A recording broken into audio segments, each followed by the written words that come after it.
Test. Assalamu alaikum. Sabah al-khair. Good morning. We have just started our first session for today. My name is Saad bin Tiflah Alajmi. I would like to thank the EPC and headed by the B of the center, who is the queen of the center producing honey, Dr. Ibtisam al-Kutbi. Before we start this session, let me remind you about the regional and international arrangements in a Middle East, which is important. Before that, allow me to introduce the speakers who will help us to understand the new Middle East in the making. His Excellency Dr. Youssef Chahed, he's a senior fellow at the Middle East Initiative at Belfer and Harvard Kennedy School's Belfer Center for Science and International Affairs, and former Prime Minister of Tunisia. His Excellency Dr. Nabil Fahmy, he is the Dean Emeritus at American University in Cairo and former Minister of Foreign Affairs of Tunisia. Dr. Paul Salem, President CEO of the Middle East Institute, Washington. Dr. Hussein Ibish, who has broken his hands and he is suffering.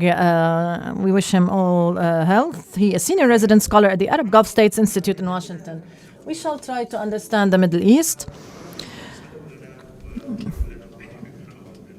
Call us or pray for us to pray for the Middle East. I will now turn into the English language to remind you of the difficulty to read the Middle East.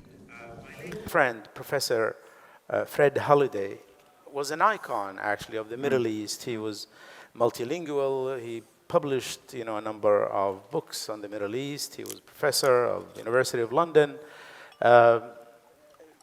Spoke Arabic, Turkish, Farsi, Spanish, you name it, French. And last years of his life, he had a nervous breakdown. And then he bounced back and he became better. He came to see me in Kuwait. And I was happy to see him. And I was like, Fred, what happened? Like, you're a symbol of brains. Like, you get a nervous breakdown? What happened to you? I was like, Saad, look, he who tries to understand the Middle East is bound to get a nervous breakdown. So with this sort of prelude, with this preface of trying to understand the Middle East, I am going to start with His Excellency, Dr. Youssef Chahed, to give us a sort of a pave the road for the first thing that will come to your mind when you are talking about new alliances and new formations in the Middle East. The floor is yours, sir. Thank you. Good morning, everyone. Thank you, Dr. Saad. Thank you for the invitation, for the warm welcome. I'm deeply honored to be here with you. I think there are first let me say that there are different MENA region. I think we cannot consider MENA as a single region where the same policies apply or where the same alliances can have the same impact. And there are deep differences within the MENA countries, and we saw that in the last decade in relation with the Arab Spring, in relation with the Abraham Accord, in relation with the recent Ukrainian war. So I believe that alliances and allegiances in the region has some common drivers, but also a lot of specificities in the MENA region, and we have to take into consideration the motivation behind these alliances. Historically, alliances mainly with the West were used to provide political, diplomatic, security support against an external threat. But also we saw in the MENA region alliances as a response to an internal or domestic threat. Even external threats sometimes there are differences in Islam or Arabism views or interpretation, rather than military capability or capacity. So those are some specificities to the region. Also, in the region, we have a lot of non-state actors, like ISIS, Hezbollah, militias, etc., that have played a large role in the region and that created the informal alignment and challenged the security of the region.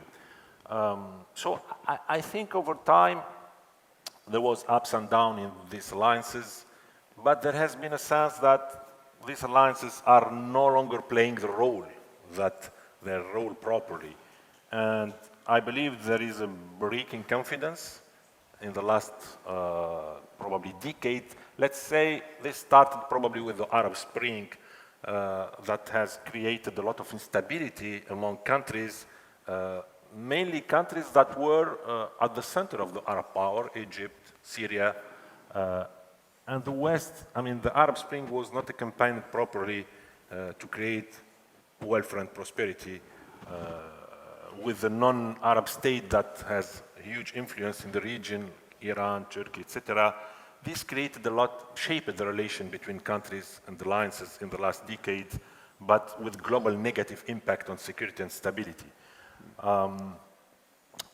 Also, the decline of, let's say, the US influence in the region has opened the way for multiple alliances or new alliances. The COVID also crisis management showed the double standard in the management of the crisis and created probably a loss of confidence again. So I think the new or developing alliances are somehow a reaction or a consequence to the, let's say, less efficient traditional alliances. But of course, the main political fact that impacted the regional politics is, again, in the last 6 or 7 years, is the decline of the US or the West influence in the region. I think this, as I mentioned, opened the way to the multiplication of alliances and opened the way to regional powers. It has become possible to have alliances with the West and alliances with East in the same time, which was not possible. So they sound ad hoc and temporary. Yes, this was not possible during the Cold War or even after. Right. So, I mean, also the decline of the US presence as the most important military force led states in the region to become more concerned about security and stability, especially that this happened with growing threats in the region. I mean, those are not threats, actually. Those are concrete attacks that happen in Saudi Arabia and happen in the UAE 3 times early this year. And frankly, I think that those attacks are a turning point in the global perception of those traditional alliances, because they show that those alliances are not able to provide the security needed by the Gulf countries. Right. So it's quite a task, actually, trying to map out where exactly alliances are happening, because they keep on changing all the time. Let's return to Dr. Nabil. A follow-up, maybe a more or a clearer picture you have for the region and its alliances? أولا أتقدم بالشكر لدولة الإمارات الشقيقة. I would like to thank the UAE for this kind invitation. Of course, the Emirates Policy Center, Dr. Ibtisam, is a friend and a colleague, for her rich contribution in the Arab intellectual dialogue. Regarding to the research, I think that the international system in its entirety is passing through a storm. The basis of the system was West and East and a balance of power. In this framework, the international system has been affected with a destabilization of these bases, and the Middle East as well, for a very simple reason. The Middle East and its alliances had an international part. It was an alliance with a very important country, and a regional part, a huge, vast regional cases. For instance, Palestine. And then another part, certain countries that have common interests. And an example for that, the GCC countries. All this has been destabilized. And as said by Mr. Chairman, and some of our internal issues, internal security issues in our countries, the basis of the alliances now are different. And the Middle East has had a different crisis because it has been linked with great powers and great countries and linked to regional issues and problems as well, national problems. In this framework, if we divided the Middle East into an Arabic side and a non-Arabic side, we can find that everyone suffered from that, and that the non-Arab states were more efficient in balancing between the Western countries and self-capabilities regarding the national security and the capabilities of the national security. Without further ado, I think that there is a kind of awareness in the Middle East and the Arab countries in particular. There is an interest in taking things into their own hands.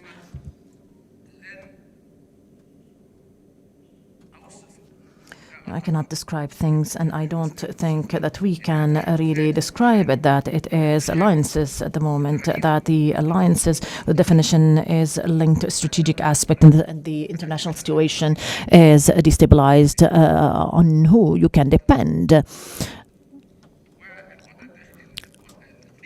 And the regional situation is destabilized as well. So I think that we are in a tactical phase, and with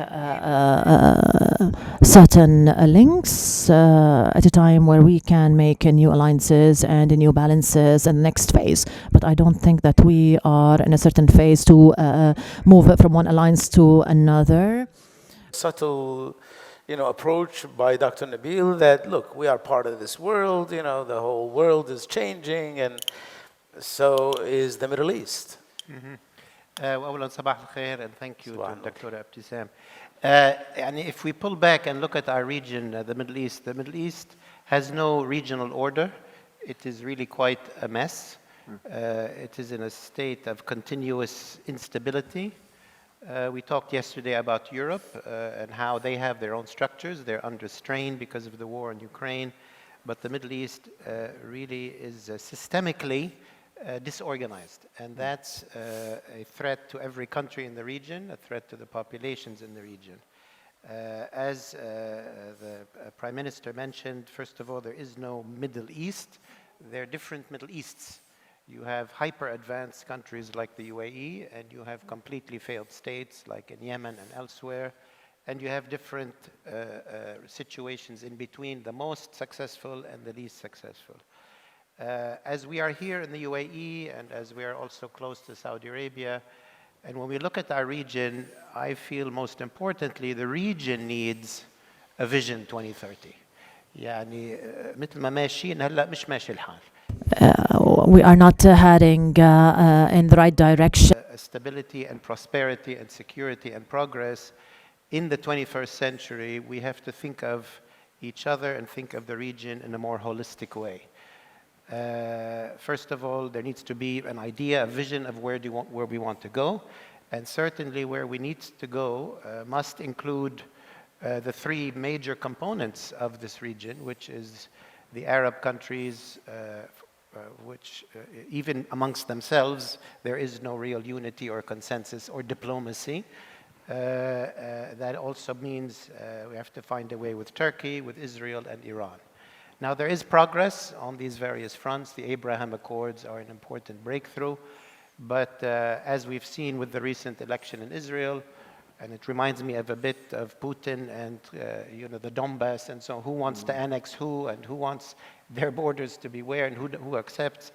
The Abraham Accords will not really take root in a major way until there is some much more progress on the Palestinian issue.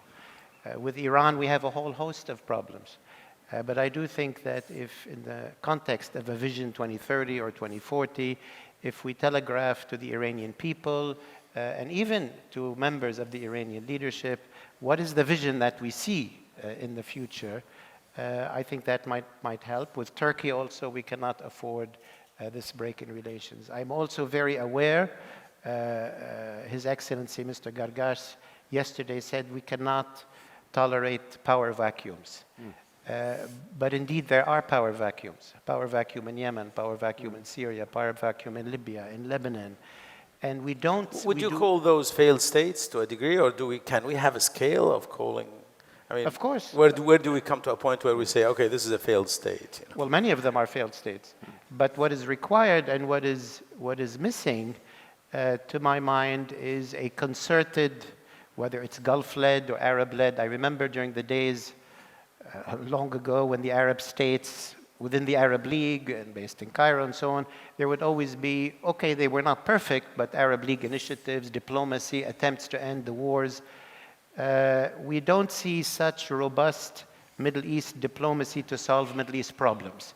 In Yemen, there is a lot of activity because it's right next to the Gulf and Saudi Arabia, but we see very little movement on other fronts. And I think that as the great powers recalibrate their presence in the Middle East, but also as our states mature and become quite powerful, members of the G20 with much capacities, we have to mature to have our own diplomacy and our own problem-solving mechanisms, not to wait for the US envoy or for the UN to come. And I see that there's a lot of work to be done within the context of some Vision 2030 for an actual region that we can live in. And this is without mentioning the stresses on many of the countries from COVID-19, demographic pressures, energy prices, food prices, inflation, debt. UAE, Saudi Arabia, they're fine, but other countries are not fine. Jordan, Egypt, Tunisia, Morocco. So we need to look at the region, is what I'm saying. Yeah, Dr. Hussein, you come from the GCC Institute in Washington, and does the GCC present a sort of a seed money, so to speak, for a future, something to build on, the closeness with Egypt? How frustrating is it for somebody who works in the GCC Institute to see disputes erupting overnight, sometimes, and then they go away, they come back again, and... I think that, look, for all of its failings, the GCC is the most successful Arab alliance in the modern era. It has held together through thick and thin, despite disputes, boycotts, all kinds of things, and it has gotten things done. What it hasn't been able to do is to create a really integrated collective foreign policy, or even more importantly, defense institutions like the integrated air and missile defenses that the United States has been proposing. And I don't think the Gulf countries are ready to do that collectively yet, because I think there are enough suspicions within the organization about each other still remaining. And lack also of confidence. Trust. Yeah, I think so. Also, it's very hard for countries, especially relatively newly independent developing countries, to give up on their elements of their newfound sovereignty, because that kind of integration requires ceding a degree of decision-making in real time, rapid threats, to something that isn't part of the local decision-making. And so I think that's hard, but it is, of course it's a seed, of course it's an example, and of course it can take the lead. And Gulf countries do now represent the Arab leadership. It has shifted from the traditional power centers, which are no longer generally, with the partial exception of Egypt, capable of projecting power. So you see the rise of certainly Saudi Arabia as a regional leader, but also the UAE, without a doubt. In its own way, Qatar also tries to project power, usually not militarily, but in other ways. And soft power. Soft and sticky. So what I would suggest is that in addition to all of the stressors that my very distinguished colleagues have pointed out. One of the things that is driving the realignment in the region is that the countries that try to project power, whether through military and soft power or just soft power, however they do it, and in the Gulf, there are three of those. There's Saudi Arabia, UAE, and in its own limited way, Qatar. All, I think, ended up, like many of the other countries that project power in the region, overextended. During the decade of conflict unleashed by the Arab Spring uprisings, at the end of it, there was a lot of exhaustion. And about 2.5, 3 years ago, I started talking about the turn towards a consolidation, retrenchment, and maneuver. And I think that's what you're seeing in the region. And it all, of course, comes in the context of the lessening dominance of the United States. But consolidation really means that these countries are trying to keep hold of what they've got out of the decade of confrontation that is indispensable and that is cost-effective to maintain. Retrenchment means paying attention to your home environment, building your economy, building your military, looking inward rather than outward to development. And maneuver is the most important part when it comes to this, because maneuver means using non-military means, whether it's direct intervention or through proxies. Right. So you're talking about politics, diplomacy, and especially commerce. With the collapse of the Muslim Brotherhood at the end as a viable political power in almost all of the Arab world, at the end of the They haven't decade... collapsed in Kuwait, I tell you that. No, there are pockets. It hasn't collapsed in Western Libya. It's there in Gaza. So it's not completely dead. But in the republics that experience the convulsions, it's no longer a viable, I think, candidate for power. That opened the door for a rapprochement with Qatar, with rapprochement with Turkey.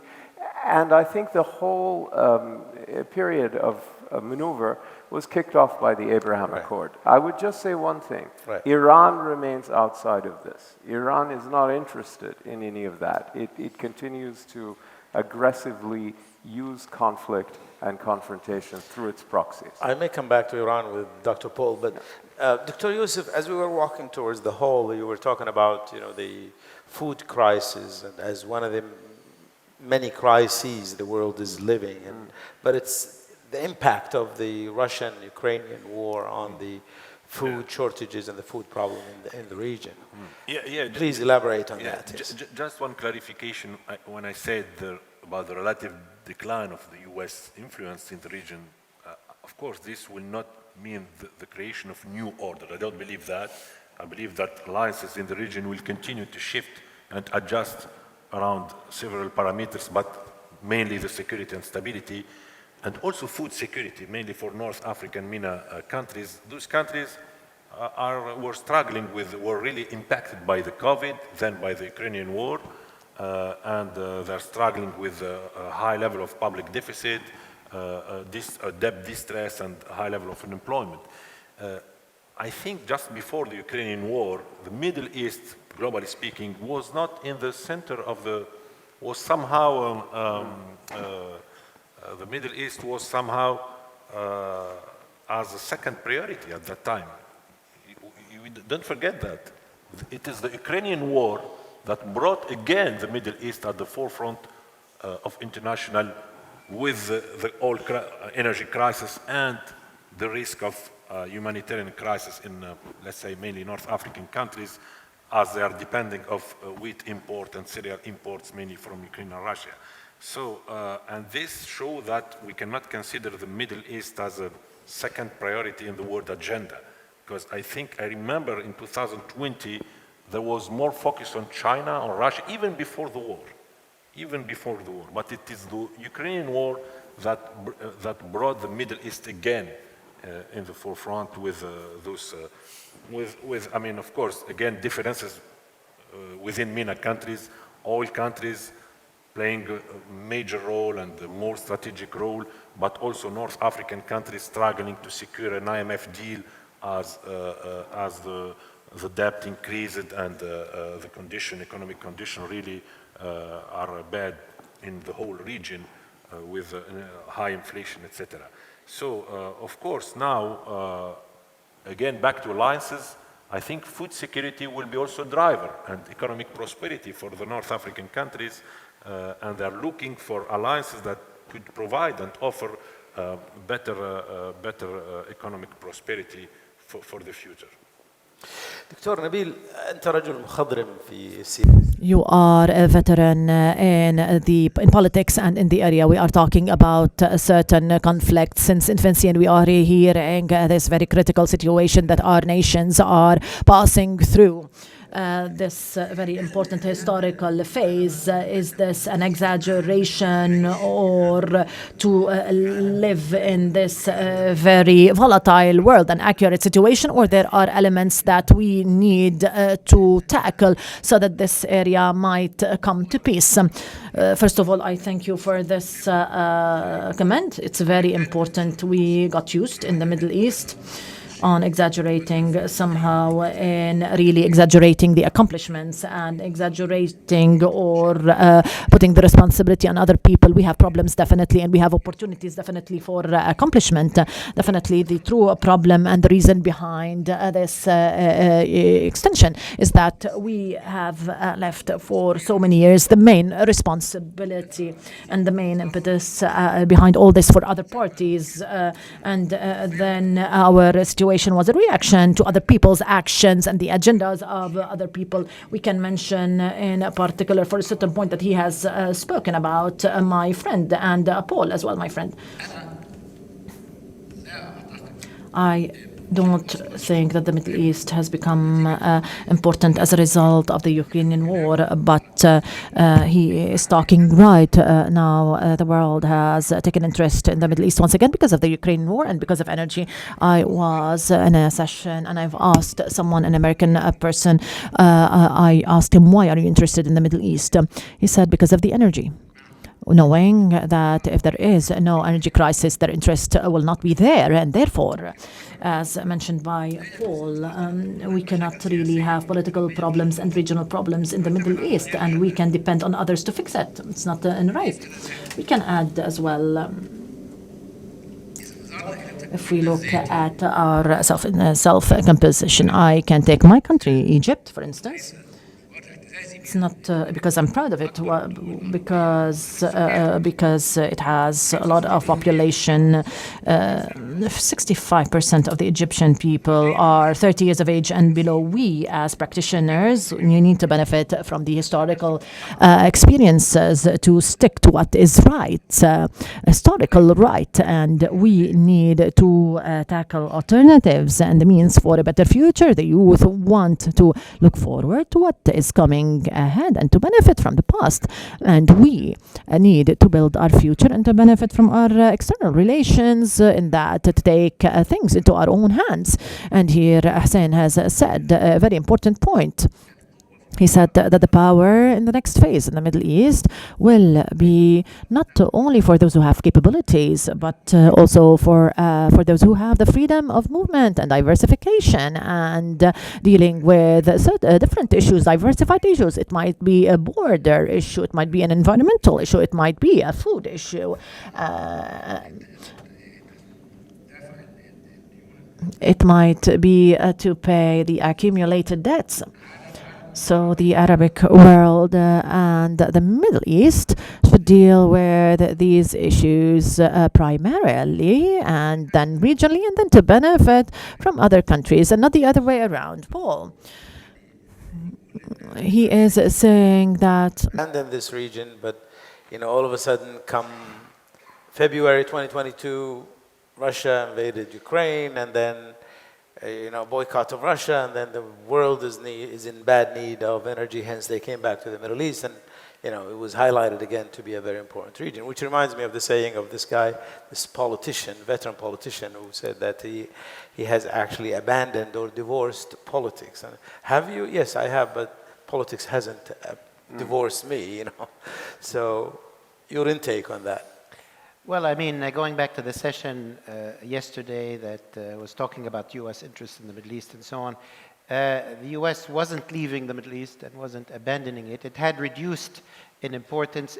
only if Gradually, that is. only if you compare it to the height of the George W. Bush Exactly. post 9/11, which was very unusual and a huge exception.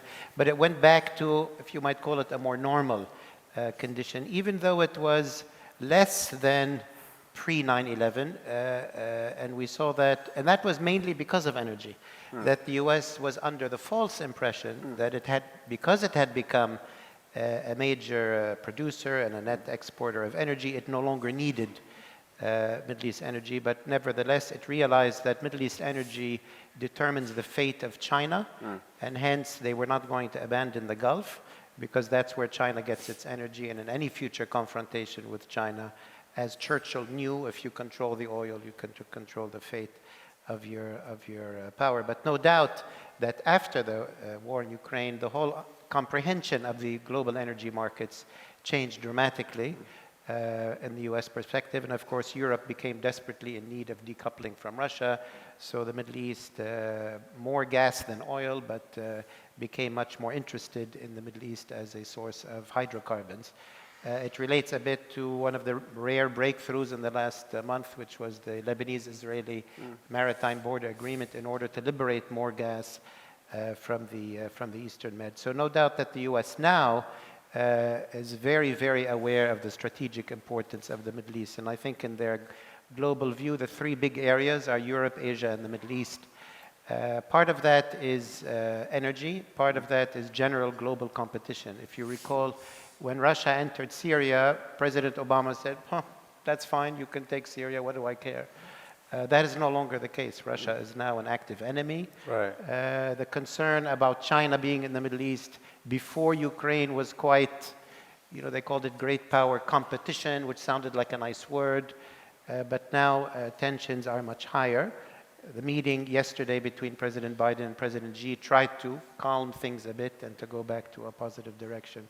So we will see. But I do want to note, when we're looking at the Middle East, and sort of your question to His Excellency Mr. Fahmy, and the Middle East is always a mess, and that perception.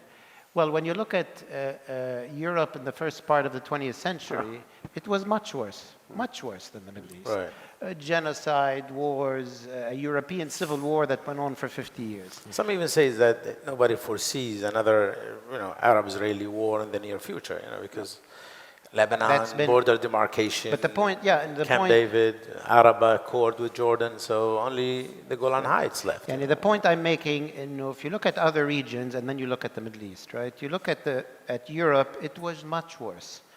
But it did require a vision that came out during the end years of World War II, that we need to get beyond this,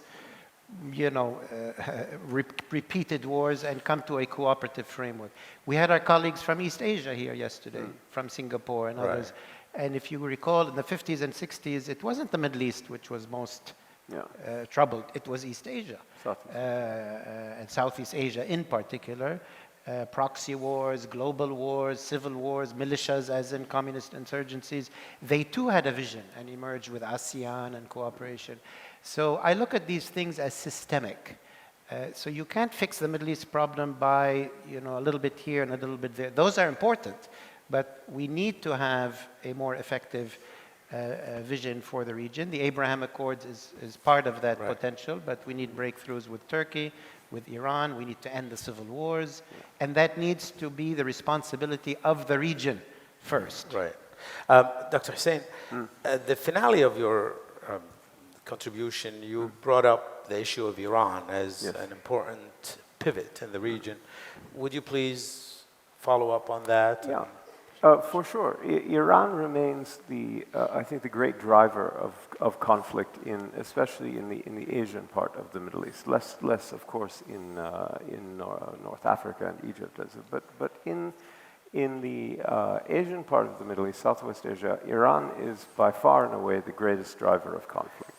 So there is, the whole series of confrontations involving the region and the world with Iran. You've got these failed negotiations to revive the JCPOA, which is becoming really a dead letter, because Iran's research and development and its centrifuge advancement has gotten to the point where even if you were to revive the JCPOA, the nuclear deal, and extend the sunsets that are, really getting close, it would still leave Iran as a threshold nuclear state, practically speaking, because of their research. You were talking earlier about the problem of confidence building amongst Exactly. the GCC states, let alone with Iran. Let alone with Iran, exactly. So what you also have is this, of course, network of armed gangs in neighboring Arab countries, which are cancerous, which prevent, Syria to some extent, but certainly Lebanon, Yemen, and Iraq and others from turning the corner from state failure and reviving national integration and creating a stable national environment with effective governance and what have you. Because if you have armed gangs that control, that undermine the monopoly of force, and in some cases in Lebanon have their own independent defense and foreign policy, then obviously the state becomes sort of a dead letter. How on earth we will all be able to convince Iran to give up what is the main element of its power projection in the region, I'm not sure. It is how Iran, asserts its regional role. It's through these armed gangs. So it is a spreader of cancer, and that's really a big problem.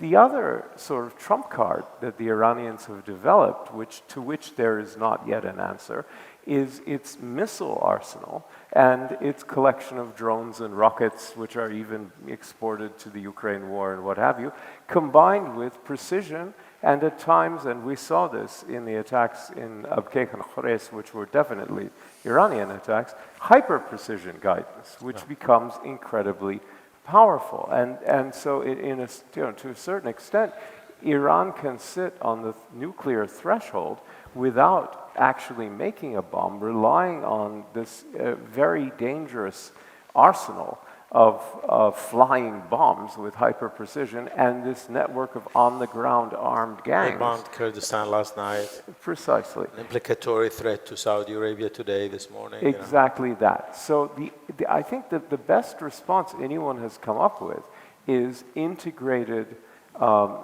air defenses, air warnings, etc. But as I said, it's hard to make progress on that. The U.S. has tried to persuade Gulf countries to do it without enough success, in my view, for many years. But I think there is something happening which is beginning to crack that resistance, which is that after the deadly Houthi rocket attacks and drone attacks here in Abu Dhabi, in January, and sort of inadequate U.S. response, which was apologized for by, I believe, by Sullivan.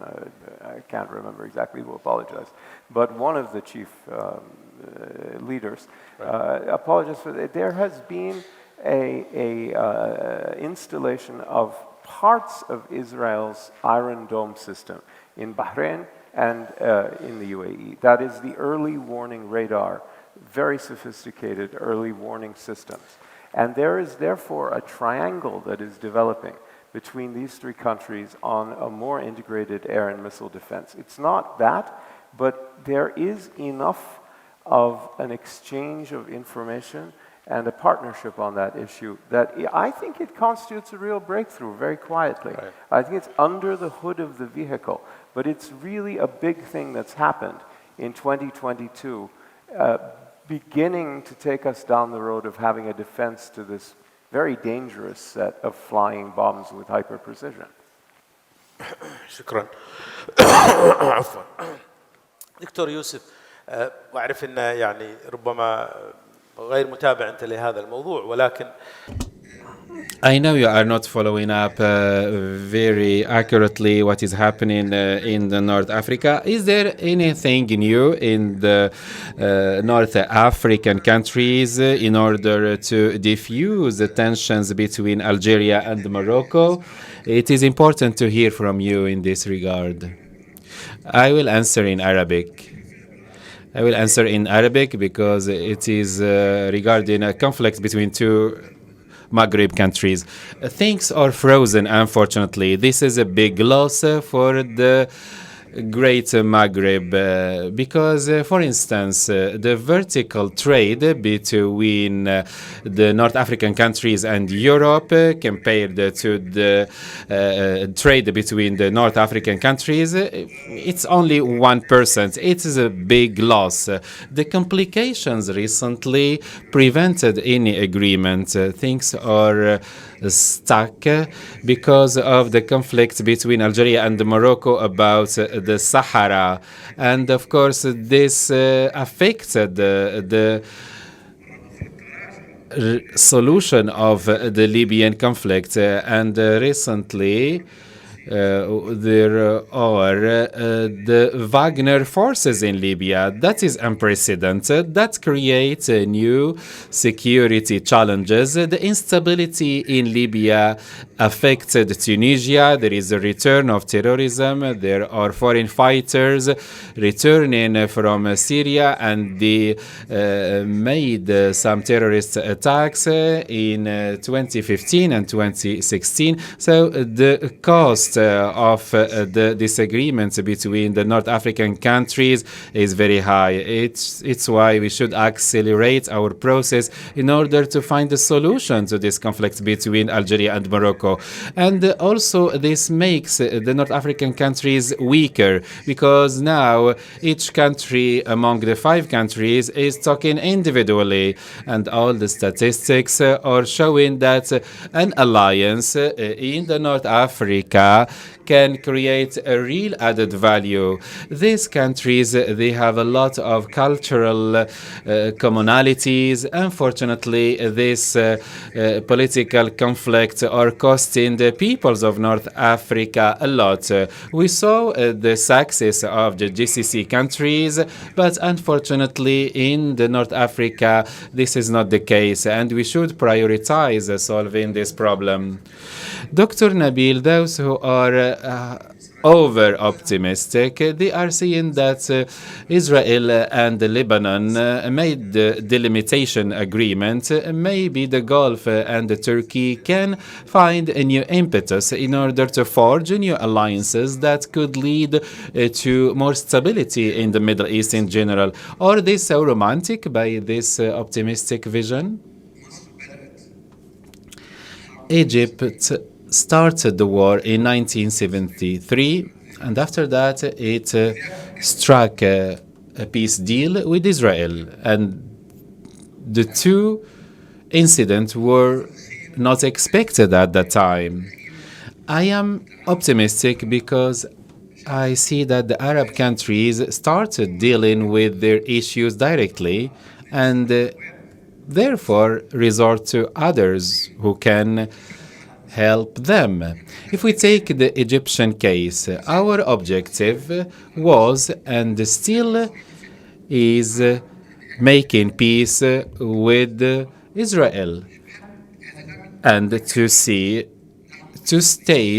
Israel and the Palestinian state. This is not something that we succeeded in, but this reflects that we are not leaving behind the Palestinian cause, but we should have a comprehensive vision. We should look at the causes and the conflict in their large picture. If we take the example of what is happening now, COP27 in Sharm el-Sheikh in Egypt, COP28 in the UAE, that's per se an indicator that the Arab world started to see the world differently and wants to practice a bigger role in these issues because it is concerned. If we look at North Africa, among the areas that have been heavily affected by the climate change, North Africa, among the countries that are suffering from water scarcity is the Arab world. This necessitates that we deal with each other and we deal with the non-Arabs, but based on some fundamentals. I I'm not rushing to say that I am entirely optimistic, but at the same time, I'm not pessimistic. I think that if we continue the same pace, I believe that this process and this approach will be better than the one we followed before. I know that Egypt will be the key to a bigger cooperation with Turkey. To what extent you are optimistic about any improvements in the relation between Egypt and Turkey?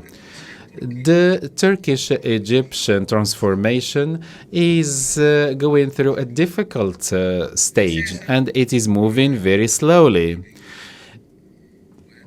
because of the Libyan conflict. There are non-Libyan forces in Libya that are supported by Turkey. That is provoking Egypt. If we resolve this issue, I would welcome any competition that is constructive between Turkey and Egypt. There will be no peace in the region unless we have peaceful relations between the Arab countries. And I think that this requires that we start, all of us, we start drawing security map for the Middle East. I don't mean here alliances, but I mean a map that can be drawn in stages. One part is for settling the conflict. Second, settling the armament issues. Third is building the confidence. We can work on that slowly and gradually. This will take time for sure, and we are in a stage of rearranging our priorities and not making and forging new alliances. Briefly, is there any sensitivity in the decision making? Saudi Arabia or UAE or joining the BRICS, Chinese, Russians, South Africans, and the Brazilians?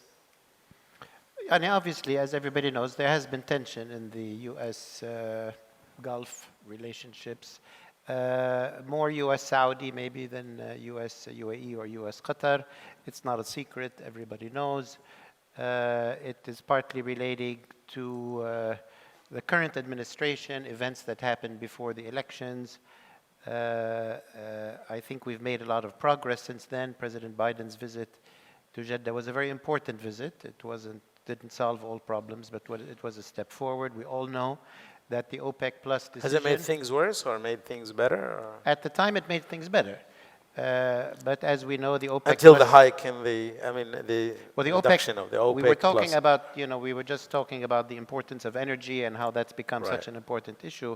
So the energy decision, much more than the BRICS or what we do with Brazil or others, that certainly had a big resonance, a negative one in the United States in both parties, as we heard from panelists yesterday at a time when the US looks that it's in a conflict with Russia over energy, a lot of it. But I would say that the relationships, despite these disturbances, are deep, are solid. I don't see any major risk of any major rupture. The interests of the US with the Gulf countries are well known. Energy, trade, investment, the importance of the US dollar as a global currency, plus counterterrorism, plus anti-Iran, plus a number of other things. From the Gulf perspective, as we've heard yesterday, but additional elements, the U.S. remains the only available. But the U.S. would not interpret, joining the BRICS as sort of like allying with the Russians again. I mean, like India is there, South Africa is there, Brazil is there. The concern in the U.S. is about Russia and about China. There isn't much concern in the U.S. about Brazil or about India. So yes, the welcoming of President Xi in Saudi Arabia when it happens soon. Although the Biden-Xi visit has calmed things a bit, that will be a thing that will be followed very closely in the U.S. Obviously, the Gulf-Russian relationship in the middle of the war in Ukraine was a big issue. But again, I think the relationship is fairly solid. I would also want to say that, also based on some of the discussions yesterday, that the relationship of the Middle East and the Gulf countries to the great powers should not be as confusing as it appears. What's clear is the US remains the only available serious strategic security partner. Okay. China is the main trading partner. These are different things. And so we both can exist at the same time, but we need to be talking to each other to make sure that things are not misunderstood. Right. Thank you. I think there's a risk. You think there is a I risk? do, if I may. Yeah. I mean, I have said repeatedly in Washington that I think... Real quick, because I need to go to the floor. You know. Okay. Go ahead. But I've said repeatedly since the OPEC Plus flap or confrontation, whatever you want to call it, that for all the reasons that Paul mentioned and some others, that in all likelihood, the long partnership between the United States and the Gulf, especially the US and Saudi Arabia, would continue.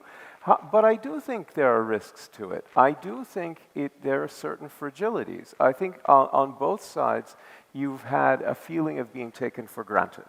And on both sides, you have a feeling of being asked for this and this and this and this, and then when you want something, you don't get it. And so I think that there has been not only miscommunication, but I think also a gap in perception of expectations. And this has to be managed. So my view is the US-Saudi relationship in particular has these great fundamental strengths that Paul explained. But at the kind of superficial level, there are tensions at the personality level between certain key leaders that I think have been obvious. All right. And there are political forces that want to exacerbate rifts. And so I think that a good deal of tending and care on both sides is mandated. All right. Yeah. Okay, thank you all, gentlemen. Now I would like to turn to the floor, and I have a list of people. I hope we'd have enough time to actually give everyone a chance to have an intake. A question or a comment, please introduce yourself and delimit your contribution to 2 minutes, please, only. First, Al-Badr Al-Shatri. شكرا جزيلا السيد الرئيس. Thank you very much, Mr. Chairman. Let me be optimistic and pessimistic at the same time. Now, the region is going through some positive steps. Since Al-Ula summit in Saudi Arabia, there has been a rapprochement between Saudi and Turkey, and also there was a dialogue between Saudi Arabia and Iran, and the United Arab Emirates returned its ambassador to Tehran. I think that the region now is prepared to see a regional system that is new, a regional order that is new. Let's name that the Ismail agreement or the Ismail peace. I am pessimistic in one point. The regional order was successful in the past because there was a big country in the Arab world like Egypt. Now there is no leader that has a consensus of the Arab world.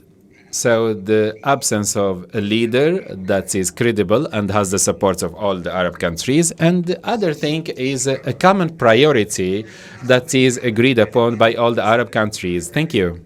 Thank you very much for your comment. I will take other comments and questions, and then we'll go back to the participants in the panel. Noor Shafiq.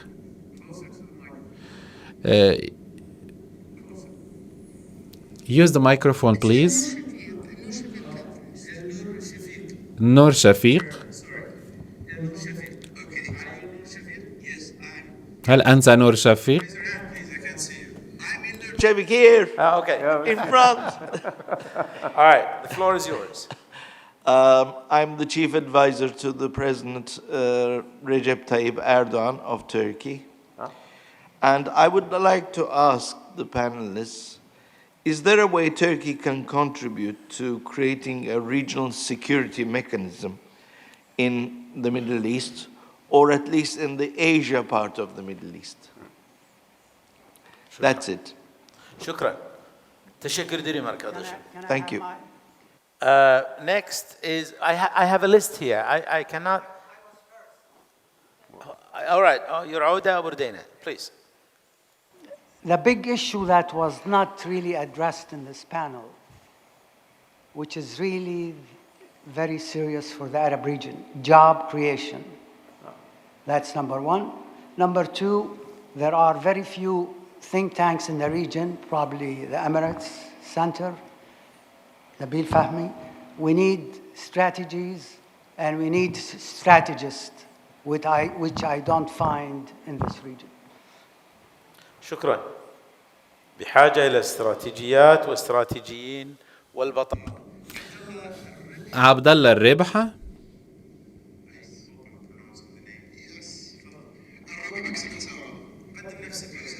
Introduce yourself, please. I'm Abdallah Aribh. To ask one question, but I will try my best. My question to Dr. Hussein Ibish. In your last interview with Carnegie, you throw many interesting ideas. I would like to highlight the issue of OPEC meeting this December. Yes. And you mentioned that if Saudi Arabia doesn't do anything to reduce the oil price, that might be counted as standing for Russia or at least provoking United States. As an average Saudi citizen who lives in the United States, I would ask this very simple question. I like to ask a question that sounds naive. What are the consequences of keeping the status quo, which means making President Biden mad again, keeping the gas prices in the United States almost $5. We pay a lot of money there. So what are the consequences? Why Saudis and other GCC countries should rethink about reducing the prices and try to cooperate with the White House that doesn't care about their concerns regarding Iran and other things. Thank you. شكرا أستاذ عبد الله. عندنا تقريبا 10 دقائق. We have 10 minutes. And I will start with Dr. Hussein because I stopped you. I will start with the question of Dr. Abdallah Ribh regarding the results of and the impact of decreasing the production of oil by OPEC+. There were three key moments that will help determine the near-term trajectory of the U.S.-Saudi relationship. One is the election. And I think, contrary to what most people who are commenting on this in the United States, the election result is extremely good for U.S.-Saudi relations. Because if the Democrats had lost the Senate, and if they had really taken a shellacking, the blame game would ensue. And people would raise Saudi Arabia, especially on the left wing of the Democratic Party, and it would have been much harder for President Biden to justify the fact that he hasn't taken any actions since October 5th to reevaluate the relationship or make consequences for Saudi Arabia, which he said he would. But wisely, he's allowing time to go ahead for the second factor, which is the OPEC plus meeting in December 5th. That is the same day that European sanctions on Iranian seaborne oil imports kicks in. And that is when the oil exporters that are not Russia can really be useful. Now, I do not say that Saudi Arabia must reduce prices or increase production quotas. What I say is, whatever it does, it needs to coordinate with the White House. There should be no more shocks and no more surprises. To my mind, to answer your question, and by the way, the third thing is the Xi Jinping visit, not just the optics, but the deliverables. That hopefully, it doesn't look to the United States like China is being given a strategic foothold. But with regard to the December 5th meeting, look, the key thing is to have some sort of an understanding. And it should be possible to once again have an understanding about a floor and a ceiling. One of the reasons that there was so much anger between the two parties after October 5th was that The United States believed that Saudi Arabia had committed not to raise the price of oil. But the Saudis were convinced, they never agreed not to intervene if the price of oil was falling too low for their strategic purposes, for Vision 2030 and for all of their plans. So I think, between producers and consumers and between the West and the non-Russian producers, there ought to be it should be possible to have an understanding about a floor and a ceiling. Understanding and coordination, Yeah, right? and Between the White House. Okay, Paul, I asked a question yesterday. I felt that it's been dodged every time I ask my American friends that the Saudis, the Biden administration, had really, pressurized or tried to pressurize the Saudis to stop the decrease in the oil, until after the elections, basically for a month. That's right. Hence, asking the Saudis to meddle in the internal affairs of the United States of America, electoral in effect, output, yes. right? Yes. Slap on the hand or what? Why wasn't this really highlighted in the U.S.? Because isn't that a big deal? Yeah, you asked that question yesterday. Yesterday, I did, yeah. I have no inside information. If that happened or not. If it did, it shouldn't have happened. But I do. Maybe happen. like we're secretive like saying, countries, not you. Like I say, I want to look forward. The relationship, yes, has deep solidity. There is risk, there is tension in the issue. I think managing the OPEC decision plus managing the G visit are now very important. I think the US and President Biden is in a more secure place now after the election. I think it should also become clear to leaders in the region not to try to pick politicians in the US and say, this is my politician and I'm going to fight against the other politician. The region should have very good relations with both parties, because both in these midterms and maybe in the 24 elections, the White House might be occupied by either side. I want to do a quick comment on the couple of the questions. I think the regional talks that are happening are immensely important and maybe decades late. We have to begin talking to each other and solving our own problems. There are a lot of problems. It's a complicated situation. But I think we must make progress. On the Israeli side, there's been progress made on the bilateral side, but we're going backwards on the Israeli-Palestinian issue, particularly with this last government. And we cannot have a stable region unless we make progress on the Palestinian issue. I think it's incumbent on the countries that have signed the Abraham Accords also to put their efforts with the Palestinians to try to move forward. Yeah. Turkey, I think, can be a fantastic partner in the region. The region used to be a Turkish Arab region. Let me render that question to Dr. Nabil, actually. I think there's much positivity there, but I'll come back to you in a minute. on Iran, I think the Islamic Republic is a virtually impossible partner, but the Iranian people and maybe future changes could be more hopeful. دكتور نبيل سعادة المستشار النور شفيق. Dr. Nabil, His Excellency Noor Shafiq asked if you see any role by Turkey in the stability of the region. You talked about that, and maybe you can comment and answer this question. I don't believe that there will be a stability in the region without the participation of Turkey. So I totally agree with His Excellency of allowing a role by Turkey in the region. Turkey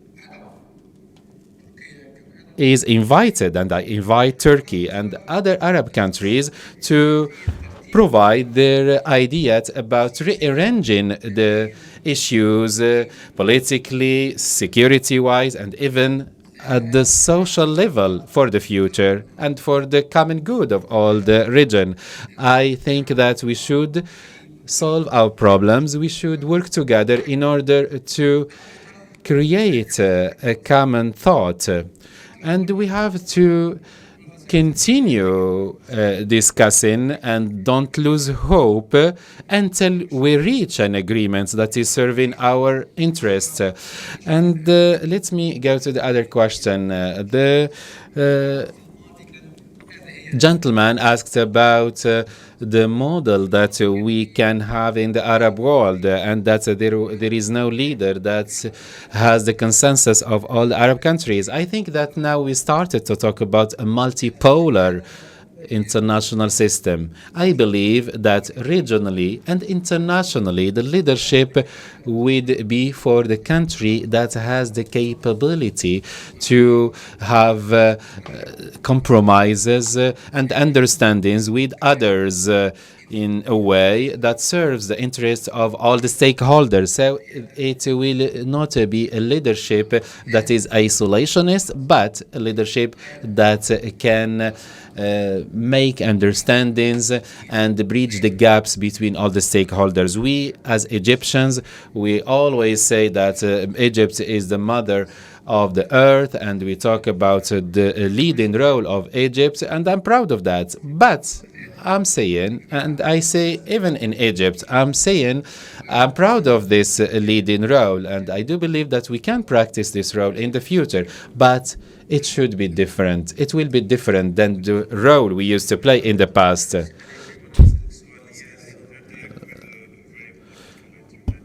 What is job creation in the Arab world? Yes, this is very crucial, and usually we tend to focus on the political side. We forgot about the economic side. Those countries are mainly composed by youth. And for example, if you go back to December 2010, when the Arab Spring started, when the Mohammed Bouazizi emulated himself, he was requesting job. I mean, people went to the street much more for job creation and dignity, much more than for democracy, if I can say that. If there is a deception today, it is because there was not enough job creation. We did not address sufficiently the social and economic requests of these people, who at the end of the day, they will not care about either it is a democracy or a dictatorship, or they would like to have a good job and purchasing power, etc. Right. So job creation in our countries and having good strategies and good governance, and now we have a lot of, I mean, the Gulf countries are showing good governance. Those are crucial questions that we need to focus more in the future. Yeah. May I add something very quickly? Yes, please do. Thank you. Quick thing. I do know exactly what the thinking in the White House was. They did make the ask on Saudi Arabia, and their view was that the Saudis were mistaken, that they couldn't wait for a month or a month and a half. But the key people on the Middle East in the White House think they were sincere. And that's one of the reasons they haven't retaliated yet. In other words, they think it was a real evaluation and not playing games. So that's very important. The other thing to the questioner, the US, it's not true that the U.S. doesn't act to defend Saudi Arabia against Iran. The Saudis recently, a couple of weeks ago, said there was an Iranian threat. The U.S. response was, among other things, to scramble jets and do an aggressive overflight near the Iranian border as a clear warning. And as a response to that, the Iranian threat subsided. The U.S. does act, in fact. It doesn't fail to respond. It has failed to respond. But I think it's becoming more and more engaged, as Paul was saying, because it's become clearer the value is. Thank you. Thank you. Thank you. Well, ladies and gentlemen, within 1 hour and 15 minutes, we have actually understood the Middle East. We now solved the problems of the Middle East. And to my friend Fred Holiday, you know, bless his soul, he was wrong to have a nervous breakdown. It's so easy, isn't it? On your behalf, I thank the esteemed gentlemen who have actually contributed to this very enlightening session. Thank you very much. I failed to thank Dr. Ibtisam. Thank you for inviting me. Thank you all. We finished on